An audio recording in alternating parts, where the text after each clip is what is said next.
నమస్కారం. సత్య Telugu TV bulletin కు స్వాగతం. పల్నాడు జిల్లా రొంపిచెర్లలో అర్ధరాత్రి భారీ చోరీ కలకలం సృష్టించింది. తాళం వేసి ఉన్న ఒక ఇంట్లోకి చొరబడిన గుర్తు తెలియని దుండగులు సుమారు 4 లక్షల రూపాయల విలువైన బంగారు నగదును అపహరించుకుపోయారు.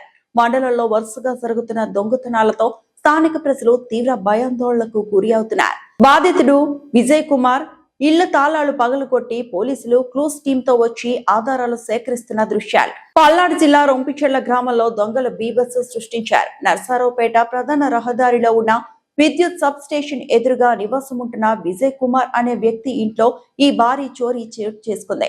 బాధితుడు విజయ్ కుమార్ తెలిపిన వివరాల ప్రకారం ఇంట్లో ఎవరూ లేని సమయాన్ని ఆసరాగా చేసుకున్న గుర్తు తెలియని దుండగలు తాళాలు పగలగొట్టి లోపలికి చొరబడ్డారు. బీరువాలో దాచి ఉంచిన సుమారు 4 లక్షల రూపాయల విలువైన బంగారు ఆభరణాలు మరియు నగదును దోచుకెళ్లారు. ఉదయం ఇంటికి వచ్చి చూసేసరికి తాళాలు విరగొట్టి ఉండడం, సామాన్లు ఇలా జల్లెడ పట్టి ఉండడంతో బాధితుడు షాక్ కు గురయ్యాడు. వెంటనే పోలీసులకు సమాచారం అందించారు. పోలీసులు ఇంట్లో తనిఖీలు చేస్తున్న దృశ్యాలు, స్థానికులు గుమికూడి మాట్లాడుకుంటున్న విజువల్స్. సమాచారం అందుకున్న రొంపిచెర్ల పోలీసులు తక్షణమే సంఘటన స్థలానికి చేరుకున్నారు. క్లూస్ టీమ్ సహాయంతో ఇంట్లో దుండగులు వేలిముద్రలు, ఇతర కీలక ఆధారాలను సేకరించారు. బాధితుడి ఫిర్యాదు మేరకు కేసు నమోదు చేసుకుని దర్యాప్తు ప్రారంభించారు. అయితే రొంపిచెర్ల మండలంలో గత కొద్ది రోజులుగా వరుస చోరీ ఘటనలు జరుగుతుండటంపై స్థానికులు తీవ్ర ఆగ్రహం, ఆందోళన వ్యక్తం చేస్తున్నారు. రాత్రి వేళల్లో పోలీస్ పెట్రోలింగ్ ను మరింత ముమ్మరం చేయాలని, ఈ చోరీకి పాల్పడిన దొంగలను త్వరగా పట్టుకొని కఠినంగా శిక్షించాలని గ్రామస్తులు డిమాండ్ చేస్తున్నారు. నమస్కారం. ఈరోజు పల్నాడు జిల్లా ఎస్పీ గారి ఉత్తర్వుల మేరకు ఈ పెద్దపాలెం అనేటువంటి గ్రామం అచ్చంపేట మండలం సద్దెనపల్లి సబ్ డివిజన్ పరిధిలో ఉంది.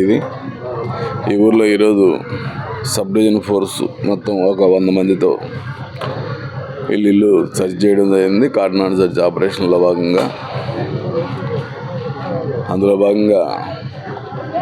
చర్చిలో భాగంగా సుమారు 36 రికార్డులెస్ 2-వీలర్ వెహికల్స్, ఒక ఆటో సీజ్ చేయడం జరిగింది. ముఖ్యంగా ఈ ఆపరేషన్ యొక్క ముఖ్య ఉద్దేశం కమింగ్ ఎలక్షన్స్లో ఎలాంటి గొడవలు లేకుండా ప్రశాంత వాతావరణంలో చేసుకోవాలన్న ఉద్దేశంతో ఇది ప్రజలకు చెప్పడం కోసం మేము ఇది ఏర్పాటు చేసాము. అందులో భాగంగానే అయితే లేవు కానీ బట్ వీళ్ళంతా కొంచెం సైబర్ క్రైమ్, కొంచెం ఈ బెట్టింగ్ యాప్స్, గేమింగ్ యాప్స్ వీటికి అలవాటు పడుతూ ఉన్నారు ఇక్కడ పబ్లిక్, కొంతమంది పిల్లలు. అవన్నీ లేకుండా తల్లిదండ్రులు జాగ్రత్త పడాల్సిన అవసరం ఉంది. అదేవిధంగా ఈ గంజాయికి కూడా దగ్గరగా దొరికే పరిస్థితి ఉంటుంది కాబట్టి మేము ఎంత ప్రయత్నం చేసినా అది ఏదో ఒక రూపంలో చేరుతూ ఉంది. సో అందుకు ప్రజలందరూ సహకరించాలి. ప్రజలు సహకరిస్తేనే దాన్ని కంట్రోల్ చేయగలుగుతాము. ముఖ్యంగా గంజాయి విషయంలో ప్రజలంతా కూడా చాలా జాగ్రత్తగా ఉండాలి. మీ పిల్లలు మీ అదుపు లేకుండా పోయే పరిస్థితి వస్తుంది.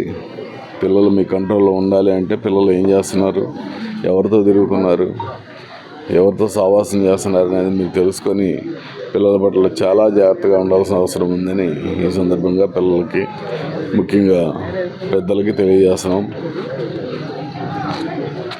అదేవిధంగా ఈ ఊళ్ళో మా సీఏ గారు ఇప్పుడే చెప్తున్నారు, బెట్టింగ్ యాప్స్ మీద అలవాటు పడి ఒక్క కుర్రాడు పూర్తిగా దొంగలాగా మారిపోయాడు.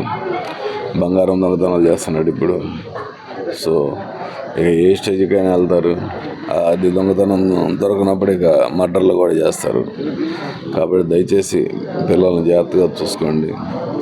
అదేవిధంగా డైలీ యాక్సిడెంట్లు అవుతున్నాయి, జనం చచ్చిపోతూ ఉన్నారు. చచ్చిపోయే దాంట్లో ఎక్కువగా 2-వీలర్ యాక్సిడెంట్స్ ఎక్కువ అవుతున్నాయి. కాబట్టి ఖచ్చితంగా 2-వీలర్ జర్నీ చేయాలి అంటే మీరు హెల్మెట్ పెట్టుకోవాలని కోరుతూ ఉన్నాము. అదేవిధంగా ముఖ్యంగా ఈ ఇల్లీగల్ యాక్టివిటీస్ ఏవైనా సరే, గ్యాంబ్లింగ్ కానీ అలాగే ఇతర అసాంఘిక కార్యక్రమాలు ఏ ఉన్నా సరే వెంటనే సీఏ గారికి తెలియజేయండి. అలాగే మీకు ఏ సమాచారం పోలీసు వారికి తెలియజేయాలన్నా ఒకవేళ సిఐ గారికి తెలియజేయాల్సిన పరిస్థితి ఇబ్బంది అనుకుంటే వెంటనే 112 ఆ నెంబర్కి మీరు మీ సెల్ నుంచి మీ ఇంట్లో నుంచి చేస్తే వెంటనే 15 నిమిషాలు 20 నిమిషాల్లోనే మీకు పోలీసులు వచ్చేస్తారు.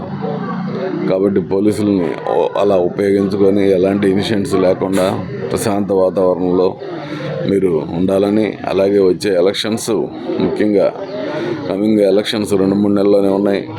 మరి వీటిని చాలా జాగ్రత్తగా మీరు ఎలాంటి కేసులో ఇన్వాల్వ్ అవ్వకుండా ప్రశాంత వాతావరణంలో చేసుకోవాల్సిన అవసరం ఉందని మీ అందరికీ తెలియజేస్తూ ముగిస్తున్నాను. Thank you.